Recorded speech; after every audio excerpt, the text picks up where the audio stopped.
ఉన్నాం. పాకిస్తాన్ ఏదైతే చేయాలిందో చేసింది. ఇప్పుడు భారతదేశం యొక్క స్పందన ఎలా ఉంటుంది అన్న దాని గురించి మనం చూస్తున్నాం అన్నమాట. ఇది ప్రధానంగా. కాబట్టి India is never an aggressor. ఎందుకంటే మన ప్రిన్సిపల్స్ ఆ విధంగా ఉంటాయి, కానీ దానికి కూడా ఓపిక కూడా ఒక లిమిట్ ఉంటుంది. ఈ విధంగా ఉంటుంది అన్నది కూడా మనం పాకిస్తాన్ గమనించాలి. మీరు అన్నట్టు ఆర్థిక పరిస్థితి అత్యంత ఘోరంగా ఉంది పాకిస్తాన్.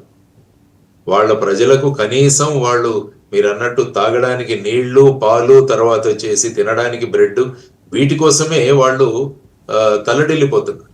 సో ఇటువంటి పరిస్థితులలో మీరు అన్నట్టు పాకిస్తాన్ ముందుకు వెళితే డెఫినెట్ గా ఇంటర్నల్ గా సివిల్ వార్ అన్నది అక్కడ మొదలవుతుంది అన్నది దేర్ ఇస్ నో డౌట్. దానికోసం ఏంటంటే కశ్మీరు, మతము ఈ రెండు తీసుకొచ్చి ప్రజలను మళ్ళా డైవర్ట్ చేయడానికి వాళ్ళు ప్రయత్నిస్తున్నట్టు మనకు స్పష్టంగా తెలుస్తుంది. అంటే వాళ్ళ డిప్యూటీ ప్రైమ్ మినిస్టర్ గాని, ఆర్మీ జనరల్ గాని మాట్లాడిన మాటలు మనం చూసుకుంటూ వెళుతుంటే, లేకుంటే హఫీజ్ సయ్యద్ గాని, మిగతా ఈ ఫండమెంటల్ లీడర్స్ ఎవరైతే ఉన్నారో వారు మాట్లాడే విషయాలను కూడా మీరు గమనిస్తే చెతావణి ఇచ్చి ప్రజలను రెచ్చగొట్టే ప్రయత్నాలు చేస్తున్నారన్నది మనం ముఖ్యంగా గమనించాల్సిన అంశం.